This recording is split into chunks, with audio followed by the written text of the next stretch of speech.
So in this particular video, I am going to explain you some basic concepts of chapter of chemistry in one shot.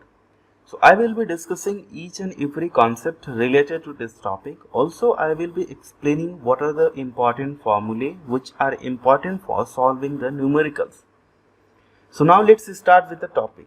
So सबसे पहली जो चीज़ दी गई है वो दी गई है केमिस्ट्री की डेफिनेशन कि केमिस्ट्री होती क्या है. So what is chemistry? So if I say chemistry, so chemistry is the study of matter, its physical and chemical properties and the physical and chemical changes it undergoes under different condition. यानी कि क्या होता है कि जैसे अगर हमारे पास कोई भी मैटर है तो उसकी फिजिकल और केमिकल प्रॉपर्टीज के बारे में स्टडी करना और साथ ही साथ उसमें क्या क्या फिजिकल और केमिकल चेंजेस हो रहे हैं इस चीज़ की स्टडी करने को ही हम कह सकते हैं chemistry. I hope this is clear to you. अब आगे अगर मैं बात करूं जो इम्पोर्टेंट चीज़ है वो है मैटर. अब मैटर क्या होती है? एज वी ऑल नो कि मैटर को अगर आप पढ़ते आ रहे हो तो आपको पता होगा कि मैटर को हम क्या बोलते हैं. Matter is anything that has mass and occupies space. तो मैटर हर वो चीज़ है जो जिसके पास मास हो और वो स्पेस ऑक्यूपाई करता हो. ठीक. अब अगर मैं बात करूं मैटर की तो मैटर को क्लासिफाई किया जा सकता है टू कैटेगरीज में. The first one is pure substance and the second one is mixtures. अब हम समझते हैं कि प्योर सब्सटेंस और मिक्सचर को फिर फर्दर आप क्लासिफाई कैसे कर सकते हो. तो प्योर सब्सटेंस को हम एलिमेंट्स में क्लासिफाई कर सकते हैं और कंपाउंड्स में, और मिक्सचर होमोजीनियस और हेट्रोजीनियस होते हैं. और एलिमेंट्स जो होते हैं उसमें metal, non metal and metalloids, total 3 category होती है. अब चलते हैं समझते हैं एक एक चीज़ को बारीकी से. तो मैटर ऑलरेडी मैंने आपको बता दिया कि वैसी कोई भी चीज़ जिसके पास मास हो या फिर वो स्पेस ऑक्यूपाई कर रहा हो उसको हम मैटर बोलते हैं. जैसे कि आपका मोबाइल फ़ोन हो गया, आपका पीसी हो गया, फैन हो गया, टेबल, चेयर, सबके पास एक कुछ मास है, कुछ स्पेस ऑक्यूपाई करता है. जैसे कि गैस भी हो गई, गैस के पास भी कुछ वेट होता है, कुछ मास होता है और वो कुछ वॉल्यूम ऑक्यूपाई करता है ना, कोई स्पेस ऑक्यूपाई करेगा. सिमिलरली लिक्विड भी ऐसी ही चीज होती है. अब समझते हैं कि प्योर सब्सटेंस क्या होते हैं. अब जैसे अगर मैं प्योर सब्सटेंस की बात करूं तो pure substance have a definite chemical composition. जो भी प्योर सब्सटेंस आपको देखने को मिलेंगे उसका कुछ फिक्स कॉम्पोजिशन होगा. जैसे अगर H2O की मैं बात करूं तो H2O के अंदर आप क्या ऑब्जर्व कर सकते हो, उसके अंदर हाइड्रोजन है, ऑक्सीजन है, कुछ उसका डेफिनेट कंपोजिशन है. जैसे CO2 की मैं बात करूं तो उसका भी कुछ फिक्स कंपोजिशन है ना. जैसे मैं SO2 की बात करूं, सल्फर डाइऑक्साइड, उसका कुछ कंपोजिशन है. जैसे आप कोई प्लास्टिक ले लीजिए तो उसका भी कुछ कंपोजिशन होगा, कुछ उसके अंदर पॉलीमर यूज हुआ होगा, तो वो भी एक तरह का प्योर सब्सटेंस आप काउंट कर सकते हो किसी भी अगर वो स्पेसिफिक मॉलिक्यूल से बना हुआ है किसी फिक्स्ड कंपोजिशन में. ठीक. अब जैसे अगर मैं बात करूं मिक्सचर की तो मिक्सचर में क्या होता है, उनके पास कोई भी डेफिनेट केमिकल कंपोजिशन नहीं होता है और उनके पास कोई भी डेफिनेट प्रॉपर्टीज भी नहीं होती हैं. जैसे आप एग्जाम्पल कंसिडर कर सकते हो कि अगर आप शुगर को वाटर में मिक्स करें तो आप 2 ग्राम शुगर भी मिक्स कर सकते हो 100 ml वाटर में. आप चाहो तो 20 ग्राम भी मिक्स कर सकते हो, आप चाहो तो 200 ग्राम भी ट्राई कर सकते हो, है ना. You can try this one as well. So there is no fix composition. तो वो एक तरीके का मिक्सचर होगा. I hope this is clear to you. जैसे यहाँ पे एग्जाम्पल्स भी दिए हुए हैं, जैसे कि हमारे पास है प्योर मेटल, डिस्टिल्ड वाटर, ये सब प्योर सब्सटेंस के एग्जाम्पल हैं. और अगर मैं बात करूँ मिक्सचर के एग्जाम्पल तो मिक्सचर के एग्जाम्पल्स हो गया जैसे पेंट, तो mixture of oils, pigments, additives, concrete हो गया, है ना. तो ये सब क्या है, मिक्सचर के एग्जाम्पल्स हैं. अब अगर मैं आपसे आगे बात करूं तो एलिमेंट्स की, एलिमेंट्स क्या होते हैं. जैसे प्योर सब्सटेंस को हमने 2 कैटेगरी में क्लासिफाई किया हुआ है. तो अगर मैं एलिमेंट्स की बात करूं तो एलिमेंट्स क्या होते हैं उनके बारे में समझते हैं. So elements are pure substance which can not be broken down into simpler substances by ordinary chemical changes. कहने का मतलब ये है कि अगर जैसे मैं अगर आपसे कहूं कि हाइड्रोजन है हमारे पास, है ना, हाइड्रोजन है. अब हाइड्रोजन को मैं बोलूं कि आप इसको ब्रेक कीजिए. अगर आपको हाइड्रोजन को ब्रेक करना हुआ तो आप इजीली नहीं कर पाएंगे। अगर हाइड्रोजन को ब्रेक करते हैं तो इलेक्ट्रॉन, प्रोटॉन, न्यूट्रॉन ये सब चीज़ें मिलने वाली हैं, है ना। हाइड्रोजन में हालांकि न्यूट्रॉन नहीं होते हैं, है ना। जैसे और मैं आपको एग्जांपल दे सकता हूँ कार्बन। तो कार्बन को अगर आप ब्रेक करेंगे तो नॉर्मल ऑर्डिनरी मेथड से आप उसको ब्रेक नहीं कर सकते हैं। आप सोडियम ले लीजिए एक एग्जांपल, आप मैग्नीशियम ले लीजिए, ये सारे के सारे एलिमेंट्स हैं which can not be broken down into simpler substances. जैसे अगर मैं बात करूं कि जैसे H2O है, तो अगर आप H2O को ब्रेक करना चाहें तो आप हाइड्रोजन और ऑक्सीजन में इसको ब्रेक कर सकते हो। तो ये एक तरीके का कंपाउंड है। बट अगर आप हाइड्रोजन को ब्रेक करना चाहें तो दिस इज नॉट पॉसिबल, है ना। इसको ये चीज़ पॉसिबल नहीं है। आई होप ये चीज़ आपको क्लियर होगी। अब एलिमेंट्स में आप देखेंगे तो 3 कैटेगरीज होती हैं एलिमेंट्स में। जो पहला है वो है मेटल्स। अब मेटल्स क्या होते हैं ये आपने क्लास 9th में ऑलरेडी पढ़ा होगा, बट मैं आपको फिर से बता देता हूँ। दे हैव ए लस्टर, यानी कि एक शाइनिंग अपीयरेंस होता है मेटल के पास। They conduct heat and electricity. और अगर मैं और बात करूं तो they can be drawn into wire, they are ductile. So basically metal के क्या वायर बनाए जा सकते हैं। जैसे आपने कॉपर वायर देखा होगा, एल्यूमिनियम वायर देखा होगा, आयरन के वायर देखे होंगे, तो ये सारी चीजें। और दे can B hammered into thin sheets, जैसे देखा होगा एल्यूमिनियम फॉइल, है ना, सिल्वर फॉइल, गोल्ड फॉइल। तो ये सारी चीज़ें आपने ऑलरेडी देखी होंगी। यानी कि मेटल को पीट कर हैमरिंग करके, है ना, उसकी पतली पतली फॉइल्स बनाई जा सकती हैं। इनके बेस्ट एग्जांपल्स जो है वो है गोल्ड, सिल्वर, कॉपर, आयरन। एक केवल और केवल एक मरकरी एक ऐसा मेटल है जो कि लिक्विड होता है रूम टेम्परेचर पे। बाकी सारे के सारे मेटल्स जो भी आपको देखने को मिलेंगे वो सारे के सारे मेटल्स होंगे सॉलिड। अब चलिए समझते हैं नॉन मेटल्स की कहानी। तो नॉन मेटल्स में क्या होता है, दे हैव नो लस्टर। जैसे कि डायमंड और आयोडीन को छोड़ दिया जाए तो बाकी सारे के सारे नॉन मेटल्स जो होते हैं उसमें कोई भी शाइनिंग नहीं होती है। और they are very poor conductor of heat and electricity. इसका भी एक एक्सेप्शन है जो कि ग्रेफाइट है, जो केवल और केवल कार्बन से मिलके बना होता है, but that is very good conductor of electricity, है ना। अब they can not B hammered into sheet और ड्रॉन इनटू वायर्स। तो आप देखेंगे नॉन मेटल्स का आप वायर भी नहीं बना सकते, उसकी पतली पतली शीट्स भी नहीं बना सकते हैं, बिकॉज दे आर ब्रिटल। अगर आप उसको पीटेंगे तो वो क्या हो जाएगा, छोटे छोटे टुकड़ों में टूट जाएगा।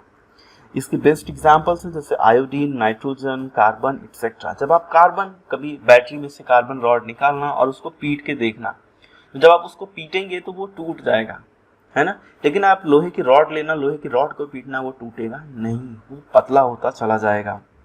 अब मेटलॉइड्स क्या होते हैं। अब मेटलॉइड्स की अगर मैं बात करूं तो there are some elements who has properties intermediate between metals and non metals. यानी कुछ ऐसे भी एलिमेंट्स हैं जो मेटल और नॉन मेटल के बीच में आते हैं। उनकी कुछ प्रॉपर्टीज मेटल की तरह भी होती हैं और नॉन मेटल की तरह भी बिहेव करते हैं। उनको हम बोलते हैं मेटलॉइड्स, या फिर उनको सेमी मेटल्स भी बोला जाता है। और इनके जो एग्जांपल्स हैं ये होते हैं आर्सेनिक, सिलिकॉन एंड जर्मेनियम। ये आपको देखने को मिलेंगे पी ब्लॉक में। जब आप पीरियोडिक टेबल देखेंगे तो उसमें पी ब्लॉक साइड में अगर आप देखेंगे तो वहाँ पे आपको सारी नॉन मेटल्स और मेटलॉइड्स ये चीज़ आपको देखने को मिलेंगे। अब समझते हैं कंपाउंड्स के बारे में। तो ऑलरेडी हमने क्या क्या चीज़ सीख लिया है मैं आपको एक बार बता दूँ। हमने समझा मैटर के बारे में, अब हम प्योर सब्सटेंसेस में एलिमेंट्स हम कंप्लीट कर चुके हैं। अब हम मूव किया है हमने कंपाउंड्स की ओर। तो कंपाउंड्स क्या होते हैं चलिए समझते हैं। तो अगर मैं कंपाउंड्स की बात करूं तो compounds are pure substances which can not be broken down into simpler substances by ordinary chemical changes. Compounds की केस में क्या होता है कि ये भी ऑर्डिनरी केमिकल मेथड से आप इनको अलग नहीं कर सकते हो, है ना। तो इनको भी अलग सेपरेट करना काफ़ी डिफिकल्ट होता है। तो इसमें 2 या 3 जो एलिमेंट्स होते हैं वो आपस में कंबाइन होते हैं फिक्स प्रोपोर्शन में, और किसी एक कंपाउंड का तब जाके फॉर्मेशन होता है, और उस कंपाउंड को भी आप इजीली ब्रेक नहीं कर सकते हैं। जैसे कि एक एग्जांपल अगर मैं दूं तो जैसे कि अगर हमारे पास वाटर ही है, H2O ही है, तो H2O को अगर आपको ब्रेक करना हुआ तो H और O में ब्रेक करना इतना आसान नहीं होने वाला है ना। तो यही चीज यहाँ पे आपसे कही जा रही है। इसके एग्जाम्पल्स जैसे H2O, CO2, ये सारी चीजें कंपाउंड्स के एग्जाम्पल हो सकती हैं। अब आगे चलते हैं और समझते हैं मिक्सचर क्या होते हैं। अब मिक्सचर की मैं बात करूं तो मिक्सचर कंटेन्स टू और more substances in no fix proportion and may be separated by physical methods. जैसे आप सॉल्ट और सैंड को मिक्स कर दो, सॉल्ट प्लस सैंड को अगर आप मिक्स कर देंगे तो आप उसको इजीली सेपरेट कर सकते हो, है ना। ये भी चीज़ एक पॉसिबिलिटी है। अगर आप सॉल्ट ले लीजिए, उसमें कंक्रीट मिक्स कर दीजिए, है ना, आप सैंड ले लीजिए, उसके अंदर कंक्रीट मिक्स कर दीजिए, बड़े बड़े पत्थर मिक्स कर दीजिए, तो ये चीज़ आप इजीली फिजिकली सेपरेट कर सकते हैं। तो मिक्सचर में क्या होता है, ये चीज़ फिक्स्ड नहीं होती है उनके कॉम्पोजिशन, तो आप किसी भी कॉम्पोजिशन में फिक्स कर सकते हो और फिर आप उनको इजीली सेपरेट भी कर सकते हो। अब मिक्सचर का जो क्लासिफिकेशन होता है वो दो तरीके से होता है ना। एक उसको हम क्लासिफाई कर सकते हैं होमोजीनियस में, दूसरा हम क्लासिफाई कर सकते हैं हेट्रोजीनियस में। तो होमोजीनियस और हेट्रोजीनियस क्या होते हैं, चलिए समझते हैं।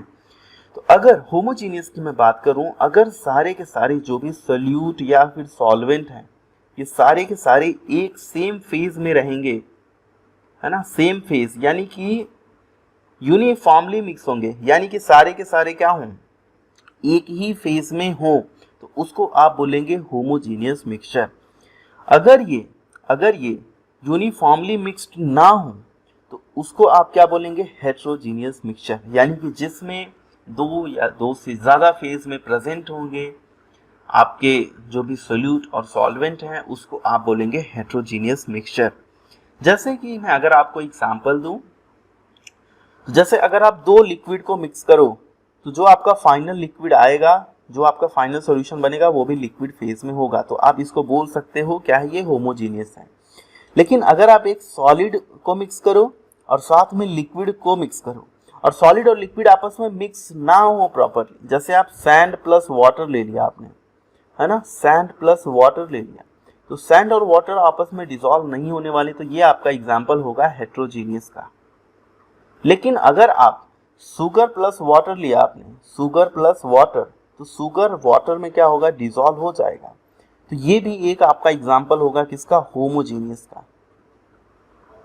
जिसमें भी सॉल्यूट और सॉल्वेंट सेम फेज में प्रेजेंट होंगे उसको हम बोलेंगे होमोजीनियस मिक्सचर, जिसमें ये सेम फेज में नहीं प्रेजेंट होंगे उसको हम बोलेंगे हेट्रोजीनियस मिक्सचर।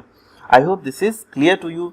जैसे इसका मैं अगर आपको एग्जांपल दूं तो suspension of an insoluble solid in a liquid, तो ये किसका एग्जांपल है, ये एग्जांपल है हेट्रोजीनियस का, हेट्रोजीनियस मिक्सचर का। I hope this is clear to you. अब हम आगे चलते हैं और देखते हैं नेक्स्ट सेक्शन, इसमें क्या दिया हुआ। ऐसे स्टेट्स ऑफ मैटर की अगर मैं बात करूं तो वी ऑल नो कि there are 3 states of matter, total 3 states of matter होते हैं, बट आगे चल के आप पढ़ेंगे कि टोटल 5 स्टेट्स ऑफ मैटर होते हैं, 2 उसमें एक्स्ट्रा हैं सॉलिड लिक्विड गैस के अलावा। एक होता है प्लाज्मा स्टेट, दूसरा होता है बोस आइंस्टाइन कंडेंसेट। तो इसको मैं डिस्कस करूंगा जब मैं सॉलिड स्टेट आपको जब मैं स्टेट्स ऑफ मैटर आपको पढ़ाऊंगा तब मैं डिस्कस करूंगा, बट अभी के लिए आप समझ सकते हो कि टोटल 5 होते हैं, है ना। अब चलिए आगे चल के समझते हैं कि क्या क्या चीजें होती हैं। जो नेक्स्ट टॉपिक आपका इंपॉर्टेंट है वो है फिजिकल और केमिकल प्रॉपर्टीज, कि फिजिकल प्रॉपर्टीज क्या होती हैं और केमिकल प्रॉपर्टीज क्या होती हैं, वो चीज आप समझ लीजिए। कि अगर मैं फिजिकल प्रॉपर्टीज की मैं बात करूं तो जो कि आप मतलब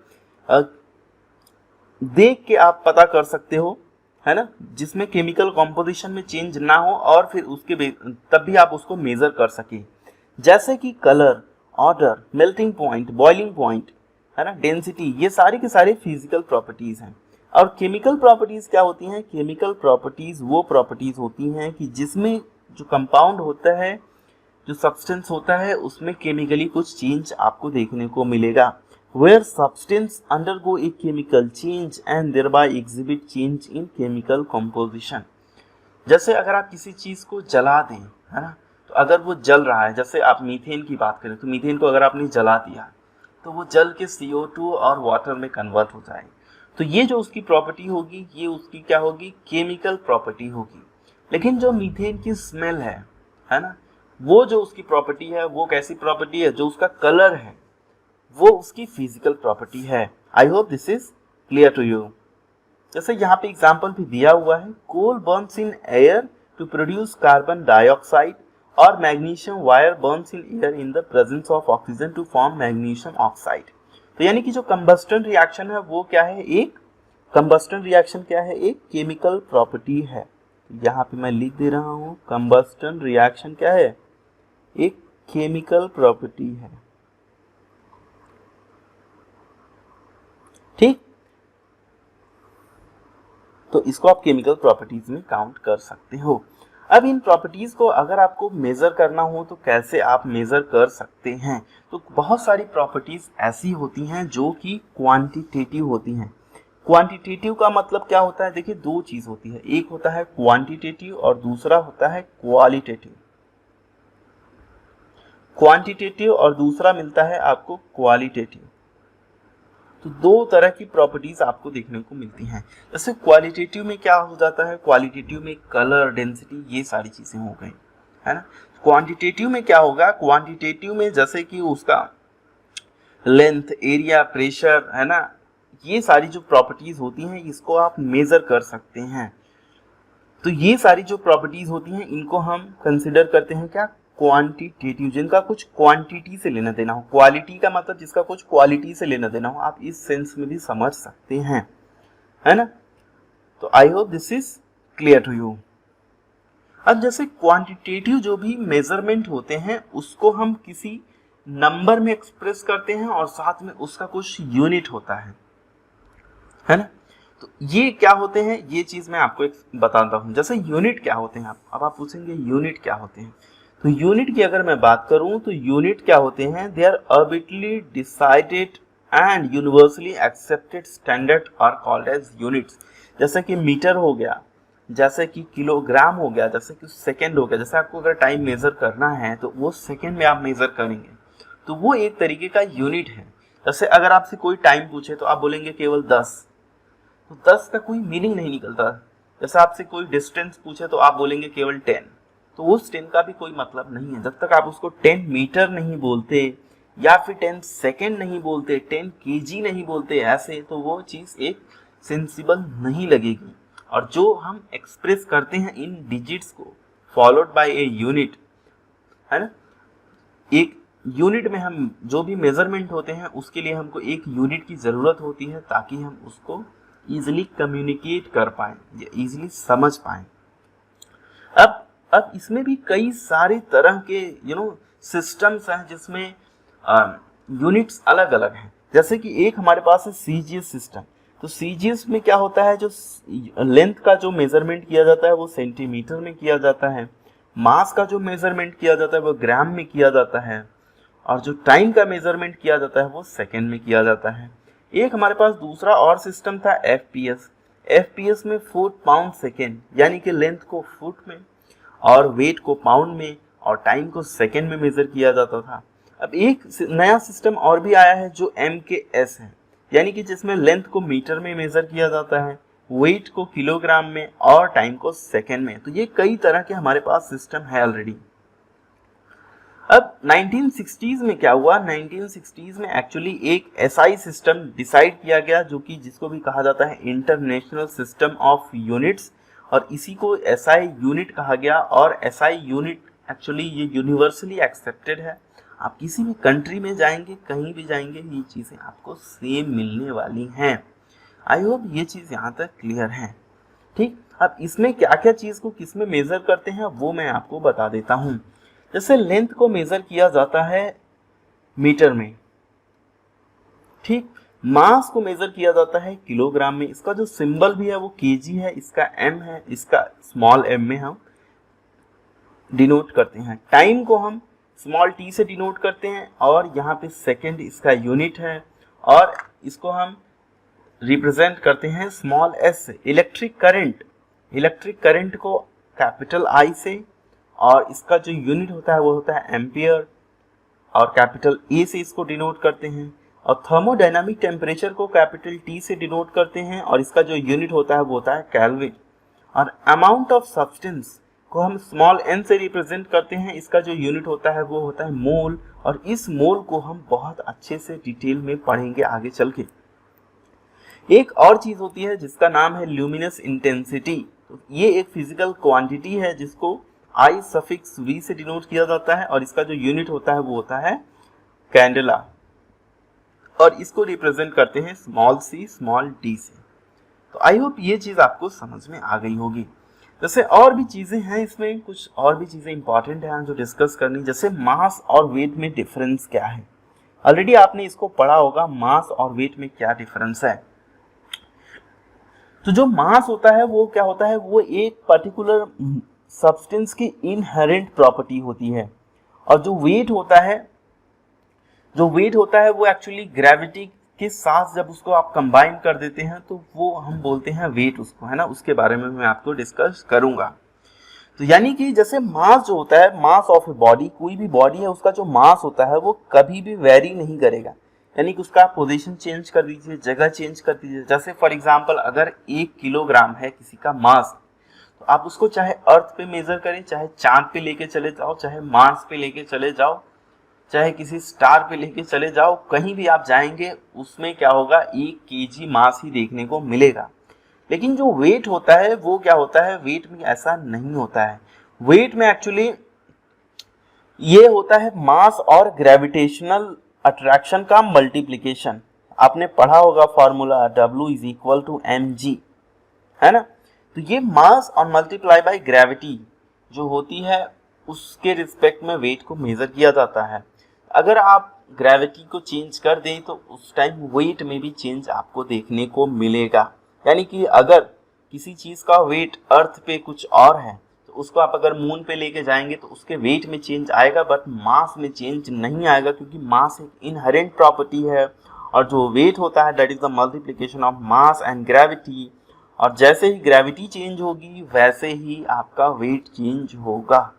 ठीक, जैसे आप इसका एक और एग्जांपल भी समझ सकते हो। जैसे कभी कभी कोई चीज़ें हमको हल्की लगने लगती हैं, है ना। जैसे वाटर में अगर आप किसी चीज़ को लिफ्ट करेंगे तो वो हमको हल्का लगता है, जब आप बाहर वही चीज़ को लिफ्ट करेंगे तो वो आपको बहुत ज़्यादा भारी लगता है। तो उसी सेंस में मैं बोल रहा हूँ वैसा ही होगा अगर आप ग्रेविटी को चेंज करेंगे। हो सकता है ग्रेविटी चेंज करने पे कुछ चीज़ें आपको भारी लगें, और ग्रेविटी कम करने पे चीज़ें क्या लगेंगी। अगर ये जो फॉर्मूला है यहाँ से बेसिकली ये चीज़ आपको देखने को मिलेगी। अगर जो ग्रेविटी है ना, अगर ग्रेविटी बढ़ती चली जाएगी तो जो मास है वो भी बढ़ते चले जाएगा, यानी कि जो वेट है वो बढ़ते चले जाएगा। अगर ग्रेविटी कम होती जाएगी तो जो वेट है वो भी आपको कम देखने को मिलेगा। ठीक, तो हम बोल सकते हैं कि जो मास होता है, mass is of a body is more fundamental property than its weight, यानी कि मास चेंज नहीं होता है जबकि वेट बार बार चेंज हो सकता है। अब इसमें कुछ कन्वर्जन है जो आपको आने चाहिए। वो कन्वर्जन क्या है, जैसे 1 kg में होता है 1000 ग्राम या फिर 10⁻³ ग्राम, है ना। लेंथ की अगर मैं बात करूं तो लेंथ में क्या होता है, जैसे केमिस्ट्री में लेंथ की बहुत ज़्यादा ज़रूरत पड़ेगी आपको मेज़र करने में, जैसे atomic radius, bond length, wavelength of electromagnetic radiation. तो बहुत सारी चीज़ें हैं जो हम यूज़ करते हैं। जैसे 1 nanometre is equal to 10⁻⁹ metre, 1 picometre is equal to 10⁻12 metre. तो आपको इसके भी कन्वर्जन आने चाहिए। अगर आप फिजिकल केमिस्ट्री में कमांड चाहते हैं तो आपको यूनिट कन्वर्जन आना चाहिए। अब अगर हम वॉल्यूम की बात करें तो वॉल्यूम में भी होता है, जैसे 1 लीटर 1 dm³ सेम होता है is equal to 1000 ml, 1000 cm³ यानी ml और cm³ सेम होता है। 1000 cm³ is equal to 10 cm into 10 cm into 10 cm of volume, है ना। मीटर क्यूब में भी एक्सप्रेस करते हैं। तो ये सब कन्वर्जन आपको आने चाहिए। आई होप ये चीज़ें क्लियर हो गई। जैसे आप जब आप लैब में जाएंगे तो आपको देखने को मिलेगा कि ये आपका ग्रेजुएटेड सिलेंडर है, ये 25 ml का पीपेट है ना। इसमें डिफरेंट साइज भी आते हैं, 5 ml, 1 ml, 2 ml, है ना, और 10 ml। ये आपका ब्यूरेट है। ये आपका हो गया वॉल्यूमेट्रिक फ्लास्क। आपको कोनिकल फ्लास्क भी देखने को मिलेंगे जो कुछ इस तरीके से होंगे। आपको राउंड बॉटम फ्लास्क भी देखने को मिलेंगे जो कुछ इस तरीके से होंगे, है ना। बीकर देखने को मिलेंगे जो कुछ इस तरीके से होंगे। तो ये बहुत सारे ग्लासवेयर्स हैं, जब आप लैब में जाएंगे तो ये सारी चीज़ें आपको देखने को मिलेंगी। अब जैसे डेंसिटी की मैं बात करूं तो डेंसिटी क्या होता है, density is mass per unit volume, यानी कि यूनिट वॉल्यूम के अंदर कितना क्वांटिटी में प्रेजेंट है। जैसे 1 ग्राम पर ml, इसका मतलब क्या हुआ, इसका मतलब ये हुआ कि अगर आप 1 ml लिक्विड का लेंगे तो उसका जो मास आएगा वो 1 ग्राम आएगा, या फिर अगर आप 1 ग्राम लिक्विड ले लेंगे तो उसका जो वॉल्यूम आएगा वो 1 ml आएगा। तो इसमें भी आपको ये चीज़ आनी चाहिए। और डेंसिटी का जो फॉर्मूला होता है बच्चा वो क्या होता है, density is equal to mass upon volume. अब ये मास जो है और जो वॉल्यूम है ये डिसाइड करते हैं यूनिट डेंसिटी का। अगर आप इसको किलोग्राम और मीटर क्यूब में रखेंगे तो ये किलोग्राम मीटर क्यूब होगा, अगर आप ग्राम और लीटर में रखेंगे तो ग्राम पर लीटर होगा, अगर आप ग्राम और ml में रखेंगे तो ग्राम पर ml होगा। जो यूज़ किया जाता है most of the time unit वो होता है ग्राम पर ml और ग्राम पर सेंटीमीटर क्यूब। अब जैसे टेम्परेचर की मैं बात करूं तो टेम्परेचर क्या होता है, टेम्परेचर एक मेजरमेंट है किसका, हॉटनेस और कोल्डनेस ऑफ एनी ऑब्जेक्ट। तो अगर हमारे पास कोई ऑब्जेक्ट है उसका हॉटनेस और कोल्डनेस अगर हमको बताना हो तो वो हम टेम्परेचर के थ्रू बता सकते हैं। और इसको हम मेज़र करते हैं 3 यूनिट्स में, एक होता है डिग्री सेल्सियस, दूसरा होता है डिग्री फ़ारेनहाइट और तीसरा होता है केल्विन। और जो केल्विन होता है यही होता है एसआई यूनिट, ये चीज़ आप ध्यान रखना। तो कहीं भी मोस्ट ऑफ द टाइम अगर आप यूज़ करेंगे तो आपको डिग्री सेल्सियस में दिया हो या फ़ारेनहाइट में दिया हो, आपको उसको कन्वर्ट करना पड़ेगा केल्विन में और फिर आप उसको यूज़ कर पाएंगे। ठीक, जो सबसे लोवेस्ट टेम्परेचर होता है यानी कि एब्सोल्यूट टेम्परेचर वो होता है बच्चा 0 केल्विन। आगे चल के हम पढ़ेंगे 0 केल्विन, इसको हम बोलते हैं एब्सोल्यूट टेम्परेचर। इससे डाउन टेम्परेचर आपको देखने को नहीं मिलेगा। जो सबसे लोवेस्ट टेम्परेचर होता है वो क्या होता है, 0 केल्विन। और इस एब्सोल्यूट 0 टेम्परेचर पे ये माना जाता है कि मॉलिक्यूल के जो मोशंस होते हैं वो सारे के सारे मोशंस स्टॉप हो जाते हैं। बट प्रैक्टिकली ये देखा गया है कि एक्चुअली मॉलिक्यूल्स के अंदर जो रोटेशनल मोशन है वो तो स्टॉप होते हैं, लेकिन जो वाइब्रेशनल मोशन होते हैं वो मॉलिक्यूल के स्टॉप नहीं होते हैं। ये चीज़ आप ध्यान में रखेंगे, क्योंकि अभी कभी आपसे कोई पूछ ले कि 0 केल्विन पे क्या सारे रोटेशन बंद हो जाते हैं, तो आप बोलेंगे नहीं, वाइब्रेशनल जो होते हैं वाइब्रेशनल नहीं बंद होंगे, बाकी जो रोटेशनल हैं वो बंद हो जाएंगे। अगर आपको यूनिट कन्वर्जन का फॉर्मूला सीखना है तो वो चीज़ भी ज़रूरी है। जैसे अगर आपके पास डिग्री सेल्सियस में दिया है तो आप उसको केल्विन में कन्वर्ट करना चाहेंगे तो वो आप उसमें 273.15 ऐड कर देंगे, और डिग्री सेल्सियस को फ़ारेनहाइट में कन्वर्ट करने का ये फार्मूला है। और सिंपली आप ये फार्मूला याद रख सकते हो, C/5 is equal to F-32/9 is equal to K-273.15 divided by 5, है ना। ये फार्मूला आप याद रख सकते हो। इस फार्मूले की हेल्प से आप कोई भी कन्वर्जन हो, केल्विन का फ़ारेनहाइट, फ़ारेनहाइट का केल्विन, कोई भी हो आप उसको कर पाएंगे easily. C/5 is equal to F-32 is equal to K-273.15 divided by 5। तो ये चीज़ आप याद रखना, ठीक।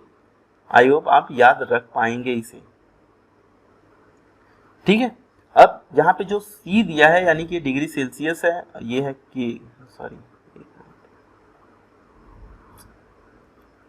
ये है K-273.15।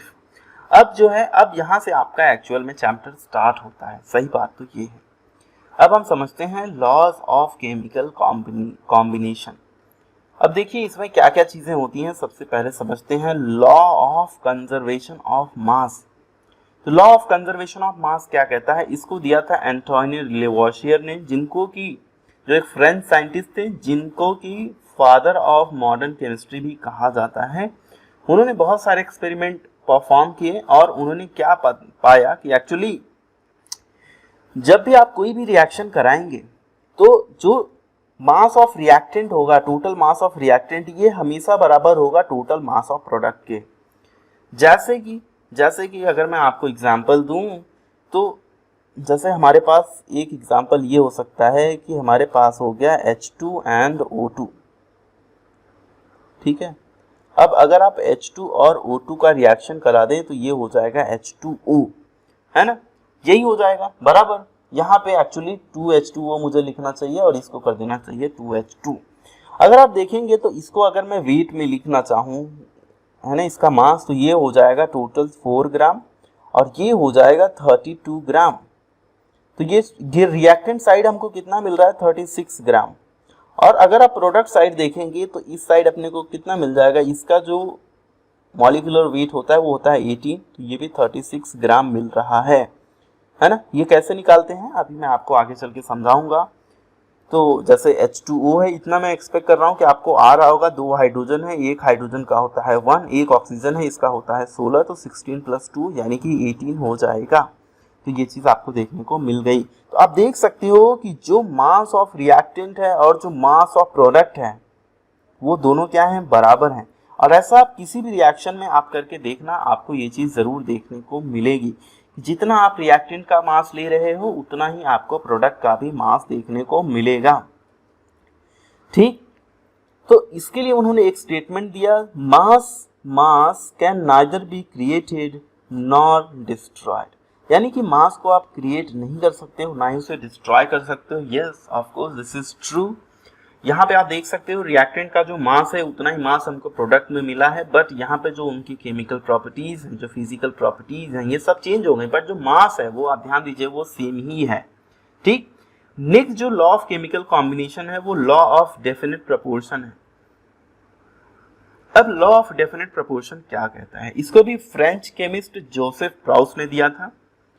इन्होंने भी एक्सपेरिमेंट परफॉर्म किया और इन्होंने एक्चुअली ये पाया कि आपका जो भी कंपाउंड है, चाहे वो नेचुरल सोर्सेस से हो, है ना, चाहे वो नेचुरल सैंपल हो, चाहे वो सिंथेटिक सैंपल हो, चाहे आप उसको लैब में बनाएं या फिर आप उसको नेचर से डायरेक्टली लेके आए, तो उस केस में जो उनका कॉम्पोजिशन होगा, जो प्रपोर्शन होगा, उसके अंदर एलिमेंट्स का वो फिक्स ही होने वाला है।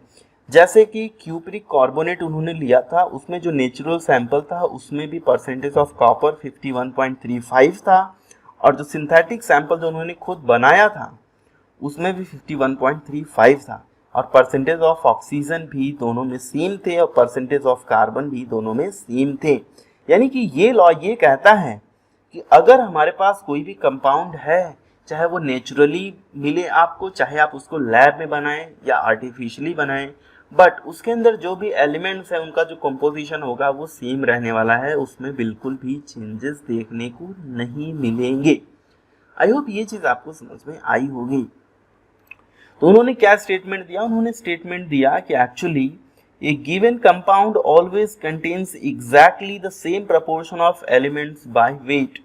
तो उन्होंने ये बताया कि बच्चा, चाहे आप उसको सिंथेटिक लो, चाहे आप उसको नेचुरली लो, किसी भी कंडीशन में उसके अंदर जो प्रोपोर्शन ऑफ एलिमेंट्स होगा वो एग्जैक्टली सेम होने वाला है। और इसको ही कहा जाता है लॉ ऑफ डेफिनेट कंपोजिशन। ठीक, अब चलिए समझते हैं लॉ ऑफ मल्टीपल प्रोपोर्शन क्या कहता है।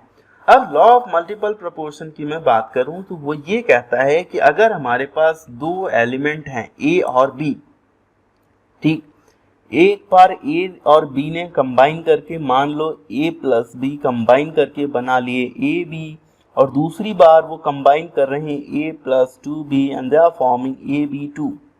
ठीक, तो ये कह रहा है when two elements A and B, इसको प्रपोज किया था जॉन डाल्टन ने 1803 में। तो उन्होंने ये कहा था कि अगर हमारे पास दो एलिमेंट्स ए और बी हैं, वो एक से ज्यादा कंपाउंड बनाते हैं, तो जो element, the masses of element B that combines with a given mass of A are always in the ratio of a small whole number। तो इसमें से अगर मैं A को कांस्टेंट कर दूं, A का जो मास है वो फिक्स कर दूं, तो जो B का जो मास होगा, जिस रेशियो में वो कंबाइन करेगा, वो एक्चुअली स्मॉल होल नंबर होगा। अब इसको मैं आपको इजीली समझाने के लिए एक एग्जांपल से एक्सप्लेन करता हूं, आप समझने की कोशिश कीजिए। देखो, हमारे पास जो वेट ऑफ हाइड्रोजन है वो फिक्स है। यहाँ पे हाइड्रोजन और ऑक्सीजन कंबाइन हो रहे हैं आपस में। हमारे पास mass of hydrogen is fix, that is 2 gram in both the cases. But in first case what you can observe, the weight of oxygen is 16 gram और दूसरे में मास ऑफ ऑक्सीजन क्या है, वो 32 ग्राम है। ठीक, तो यहाँ पे 32 ग्राम। वेट और मास में don't be confused, for now you can assume both are same. जब जगह आप चेंज करेंगे तो उस केस में वेट और मास अलग अलग होंगे, ठीक है। तो यहाँ पे जो बी दूसरा एलिमेंट है उसमें आप क्या देख पा रहे हैं कि एक्चुअली हमने उसका जो मास है उसको चेंज कर दिया है। तो यहाँ पे वाटर फॉर्म हो रहा है, यहाँ पे हाइड्रोजन पेरोक्साइड फॉर्म हो रहा है, यहाँ पे 18 ग्राम फॉर्म हुआ, यहाँ पे 32 ग्राम हुआ।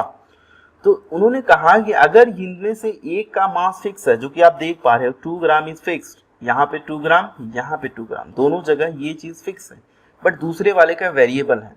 तो ये जो दोनों कंबाइन करेंगे ये एक्चुअली इनका जो रेशियो होगा वो स्मॉल होल नंबर होगा। तो आप देख पा रहे हो 16 अगर 32 की मैं बात करूं तो इनका जो रेशियो आएगा वो 1:2 आएगा, ठीक। अगर मैं सिमिलरली एक और एग्जांपल लूं और मैं एक्सप्लेन करूं नाइट्रोजन और ऑक्सीजन के केस में, तो आप देखिए नाइट्रोजन का जो मास है वो फिक्स है 14 ग्राम, ठीक। अब ऑक्सीजन का जो मास है वो है यहाँ पे 16 ग्राम और फिर यहाँ पे है ये 32 ग्राम। तो यहाँ पे देख सकते हो आप दो अलग अलग हैं, इनका जो रेशियो होगा वो भी होगा 1:2। यहाँ पे नाइट्रोजन डाइऑक्साइड फॉर्म हो रहा है और यहाँ पे नाइट्रोजन ऑक्साइड फॉर्म हो रहा है, यहाँ पे 30 ग्राम, यहाँ पे 46 ग्राम, ठीक। तो इनका जो रेशियो होगा, जिस रेशियो में ये कंबाइन करेंगे वो एक स्मॉल होल नंबर होगा। Now let's understand the next law of chemical combination which states that कि जब भी गैसेस कंबाइन होंगे या प्रोड्यूस होंगी किसी भी केमिकल रिएक्शन में तो वो actually simple ratio by volume में होंगी, है ना। तो ये लॉ को एक्चुअली दिया था गे-लुसाक ने। उन्होंने ये कहा कि किसी भी केमिकल रिएक्शन में जब भी कोई भी गैस कंबाइन करेगी या फिर प्रोड्यूस होगी तो वहां पे उस गैस का simple ratio by volume present होगा। बस उन्होंने एक कंडीशन ये दी कि वहां पे सारी गैसेस जो भी प्रेजेंट रहेंगी सबका प्रेशर और टेम्परेचर कांस्टेंट होना चाहिए। तो चलिए इसको समझते हैं, एक एग्जांपल लेके मैं आपको समझाने की कोशिश करता हूँ कि ये कैसे होगा। फॉर एग्जांपल जैसे आप देखिए कि हमारे पास H2 है और साथ में O2 है। तो जब भी H2 और O2 कंबाइन होंगे तो यहाँ पे फॉर्म करते हैं वाटर H2O, पर इनका जो रेशियो होता है वो किस तरीके से होता है, ये होता है H2 यहाँ पे 1/2 आप लिख सकते हो, या फिर आप लिख सकते हो 2H2 plus O2 gives us 2H2O। अब यहाँ पे क्या होगा कि इसका अगर दो वॉल्यूम है ना, तो इसका अपने को एक वॉल्यूम चाहिए। ये सब गैसियस फॉर्म में प्रेजेंट है, ये सारी की सारी चीजें गैसियस फॉर्म में प्रेजेंट है और इसका दो वॉल्यूम होगा। फॉर एग्जाम्पल अगर इसका एक वॉल्यूम को मैं समझ लूं कि ये 50 ml हमने लिया हुआ है ऑक्सीजन को, तो हमको यहाँ पे इसका 2 वॉल्यूम यानी कि 100 ml लेना पड़ेगा हाइड्रोजन गैस का, और यहाँ पे जो फॉर्म होगा वो भी 100 ml होगा। I hope this thing is clear to you. तो ये गे-लुसाक ने कहा कि एक्चुअली यहाँ पे आप देख सकते हो कि जब भी गैसेस कंबाइन होंगी अगर यहाँ पे प्रेशर और टेम्परेचर कांस्टेंट हो तो इस केस में गैसेस जो होती हैं वो उनके रेशियो जो होंगे वो सिंपल रेशियो होंगे इन टर्म्स ऑफ वॉल्यूम। तो यहाँ पे इनका जो रेशियो है वो क्या हो सकता है, मैं लिख सकता हूँ इनका जो रेशियो है 2:1:2 है ना। ऊपर वाले रिएक्शन के लिए आप लिख सकते हो ऐसा 1:1/2 और फिर यहाँ पे 1 आप 2 से मल्टीप्लाई कर दोगे सबको तो अगेन अपने को सेम चीज मिल जाएगी जो यहाँ पे देखने को आपको मिल रही है, ठीक। I hope this is clear to you. The next reaction you can also understand, ammonia का अगर रिएक्शन लें तो यहाँ पे N2 plus 3H2 gives us 2NH3, सब के सब गैसियस फॉर्म में ही है। अगर मैं इनके टेम्परेचर और प्रेशर को कांस्टेंट कर दूं तो ये अब हो गया कांस्टेंट। तो यहाँ पे अगर मैं इसका एक वॉल्यूम लेता हूँ तो यहाँ पे इसका 3 वॉल्यूम लेना पड़ेगा और यहाँ पे जो प्रोडक्शन होगा अमोनिया का वो कितना होगा, 2 वॉल्यूम। फॉर एग्जाम्पल अगर मैं इसको 1 लीटर ले लूँ तो यहाँ पे मुझे इसको 3 लीटर लेना पड़ेगा और जो NH3 फॉर्म होगा ये 2 लीटर होगा। तो इनका जो रेशियो होगा वो हो जाएगा, ये आपको रेशियो देखने को मिलेगा, ठीक है। ये एक सिंपल रेशियो है वॉल्यूम के टर्म में, बट ये चीज आपको ध्यान रखनी है कि प्रेशर और टेम्परेचर कांस्टेंट होना चाहिए। I hope this thing is clear to you. इस चीज को और बेटर से समझने के लिए नेक्स्ट लॉ समझते हैं विच इज एवोगैड्रो लॉ। तो एवोगैड्रो लॉ क्या कहता है इसके बारे में जानना भी बहुत ही जरूरी है। तो उन्होंने ये कहा कि अगर प्रेशर और टेम्परेचर कांस्टेंट हो, है ना, तो अगर सेम टेम्परेचर और प्रेशर है, प्रेशर और टेम्परेचर क्या हो जाए, कांस्टेंट, अगर प्रेशर और टेम्परेचर को अपन कांस्टेंट कर दें तो उस केस में equal volume of gases will have equal number of molecule. इस चीज को समझिए, ये कहीं ना कहीं गे-लुसाक लॉ को भी सेटिस्फाई करती है। तो अगर प्रेशर और टेम्परेचर कांस्टेंट हो जाए तो उस केस में क्या हो जाएगा बच्चा, उस केस में होगा ये कि अगर प्रेशर और टेम्परेचर कांस्टेंट हो जाए, प्रेशर और टेम्परेचर कांस्टेंट हो जाए तो कोई भी गैस हो उसके अंदर अगर हम इक्वल वॉल्यूम लें तो उसके अंदर जो नंबर ऑफ मॉलिक्यूल्स होंगे वो भी इक्वल होंगे। तो चलिए मैं आपको समझाता हूं। जैसे फॉर एग्जांपल मान लीजिए हमने लिया है 50 ml H2O, ठीक है, और हमने लिया है 50 ml NH3। अब हमने और क्या ले लिया, 50 ml लिया है हीलियम को। अब तीनों के अंदर जो नंबर ऑफ मॉलिक्यूल्स हैं, यहां पे मैं लिखता हूं नंबर ऑफ मॉलिक्यूल्स। तो मान लो यहां पे अगर नंबर ऑफ मॉलिक्यूल्स x हैं तो यहां पे भी नंबर ऑफ मॉलिक्यूल्स x होंगे और यहां पे भी नंबर ऑफ मॉलिक्यूल्स x होंगे, बिकॉज इनका जो वॉल्यूम है, तीनों का वॉल्यूम सेम है। अगर तीनों के वॉल्यूम सेम है, प्रेशर और टेम्परेचर कांस्टेंट है, तो नंबर ऑफ मॉलिक्यूल्स भी सेम होंगे। बट एक चीज का ध्यान रखना कि नंबर ऑफ एटम्स जो होंगे वो सेम नहीं होंगे, क्योंकि H2O के अंदर क्या है, 3 एटम आपको देखने को मिल रहे हैं, अमोनिया के अंदर 4 और हीलियम के अंदर 1। तो इसीलिए नंबर ऑफ एटम्स यहाँ पे बिल्कुल भी मैच नहीं करने वाले, ठीक है। तो मैं यहाँ पे डैश लाइन लिख दे रहा हूँ, आप ये चीज समझ लेना, ठीक है। I hope this is clear to you.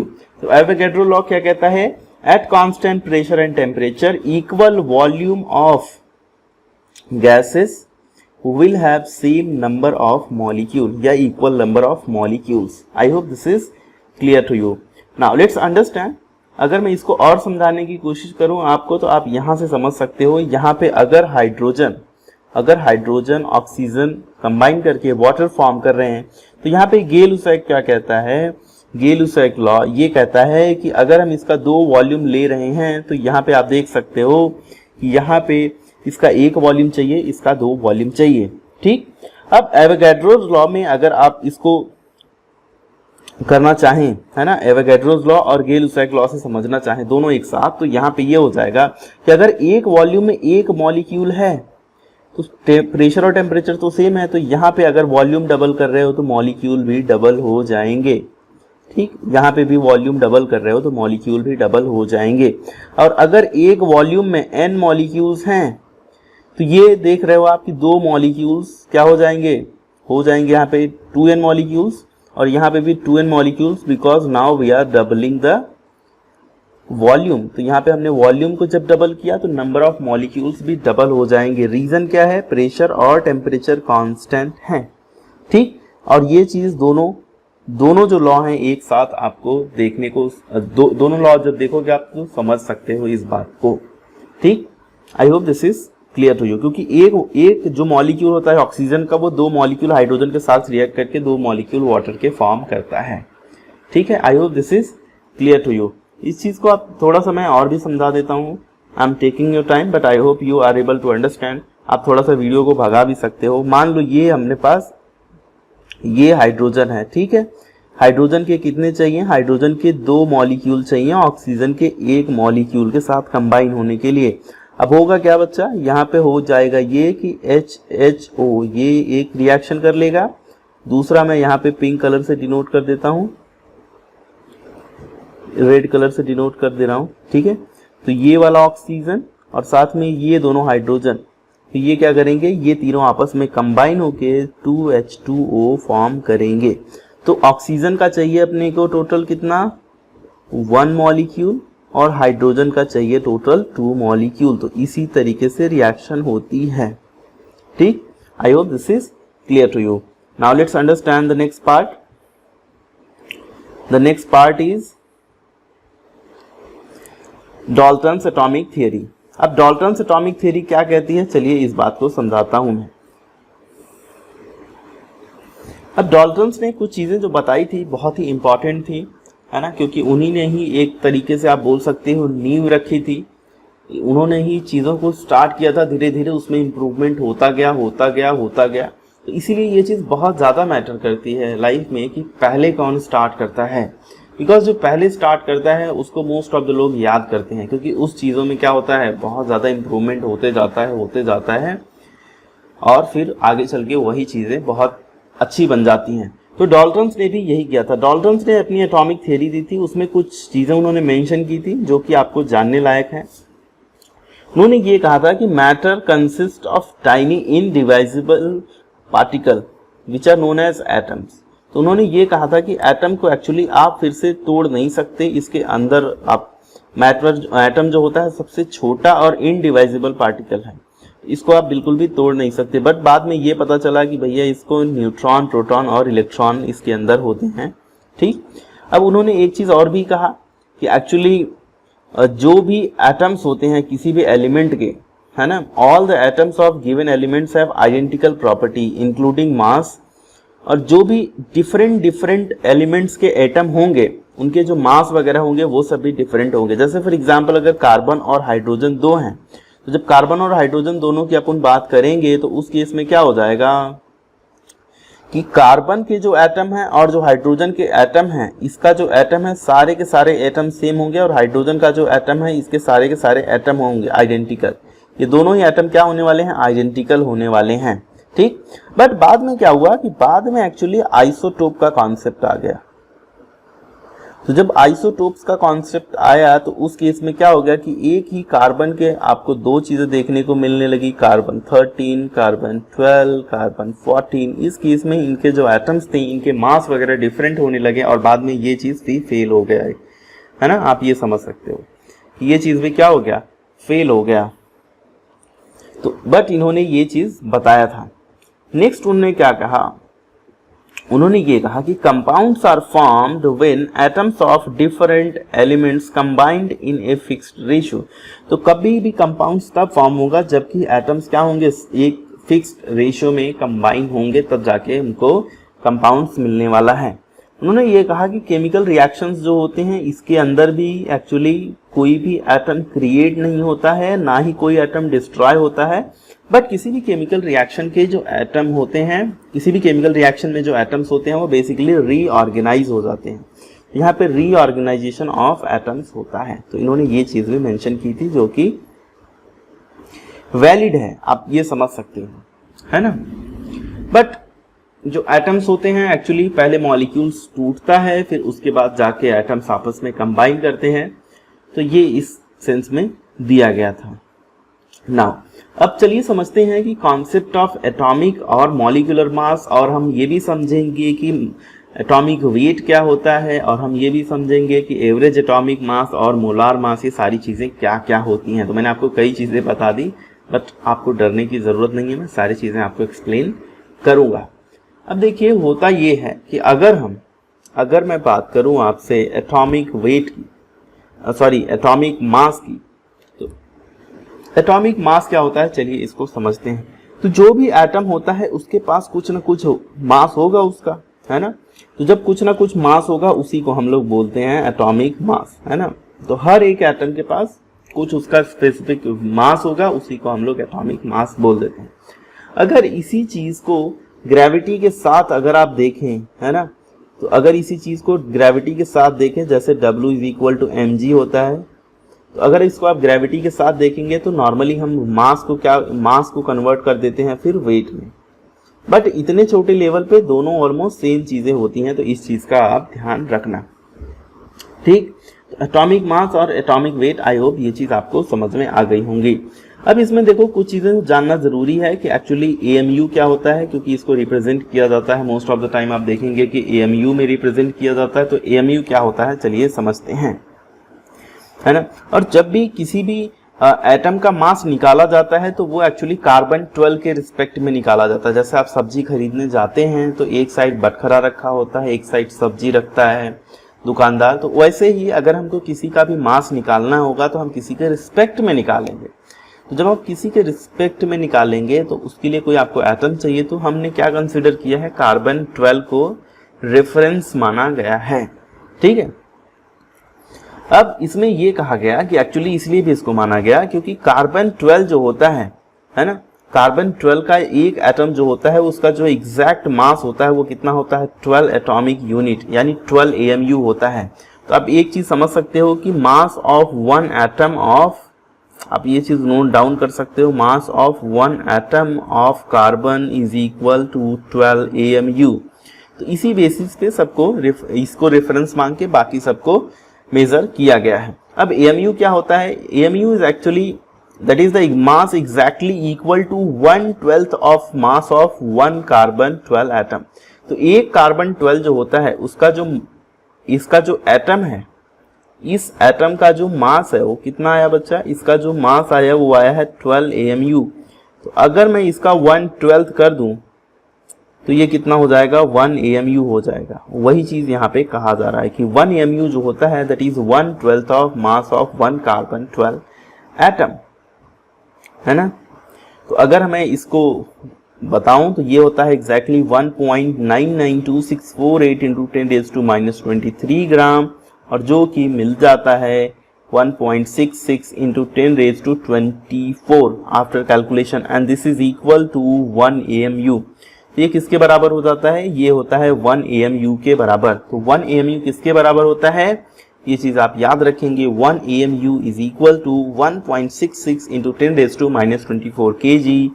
इसको ऐसे भी लिखा जाता है 1.66 into 10⁻⁻27 kg। Most of the time आप देखेंगे kg में भी यूज किया जाता है। और इसको एक्चुअली लिखा जाता है यूनिफाइड मास यूनिट, या फिर डाल्टन से भी रिप्रेजेंट करते हैं, जिसमें हम स्मॉल यू या फिर कैपिटल TA से भी रिप्रेजेंट किया हुआ आपको दिखेगा।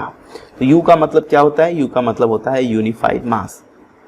ठीक, अब देखो एक यहाँ पे न्यूमेरिकल दिया गया है, न्यूमेरिकल को समझते हैं क्या है वो। इसमें ये कह रहा है कि mass of one atom of oxygen in gram is this, ये ग्राम में है। अब आप इसको क्या कीजिए, AMU में कन्वर्ट कीजिए, यानी कि U में कन्वर्ट कीजिए। आप क्या करेंगे, ये जो ग्राम में दिया हुआ है इसको आप डिवाइड कर देंगे। हमको क्या पता है, हमको पता है कि 1 AMU इज इक्वल टू, यहाँ पे देखिए मैं आपको लिख के बताता हूं, यहाँ पे देखिए अपने को क्या पता है कि 1 AMU is equal to 1.66 into 10⁻⁻24 gram. ठीक, अब अपने को यहाँ पे दिया गया है 26.56896 इंटू 10⁻⁻24 ग्राम, और आपसे पूछ रहा है कि कितना AMU है। ठीक, तो सिंपल है कैलकुलेशन। आपको क्या करना है, बस आपको ये करना है कि इसको आप डिवाइड कर देंगे, है ना। जब आप इसको डिवाइड कर देंगे AMU से तो आपको एग्जैक्टली पता चल जाएगा कि कितना AMU होगा। I hope this is clear to you.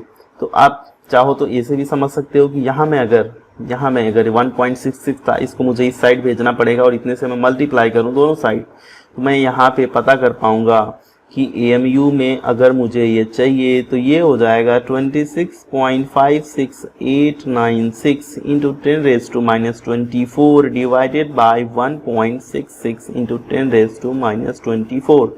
So it comes out to be 16 AMU। I hope this is clear to you.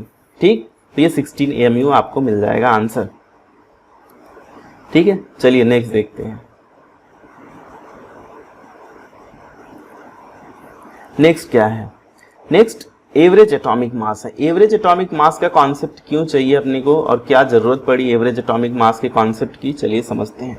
Actually ये देखा जाएगा कि जब आइसोटोप्स का कॉन्सेप्ट आया तो आइसोटोप्स के कॉन्सेप्ट के टाइम, आइसोटोप्स क्या होते हैं, isotopes actually are the elements which has same atomic number but different atomic mass. तो जो भी आइसोटोप्स होते हैं उनके पास they have different atomic mass but same atomic number।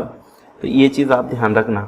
तो यहाँ पे मैं लिख देता हूँ same atomic number but they have different atomic mass। ठीक, अब डिफरेंट आपको देखने को मिलेंगे, जैसे कार्बन 12 है, कार्बन 12 का ही टोटल कार्बन 12 तीन फॉर्म्स में प्रेजेंट होता है, एक 98.89%, एक 1.1%, एक 2 × 10⁻⁻10%। अब अगर मुझे एवरेज निकालना हो तीनों का तो मैं कैसे निकालूंगा, और अगर मैं एवरेज निकाल लूंगा तो वही होगा इसका एवरेज एटॉमिक मास।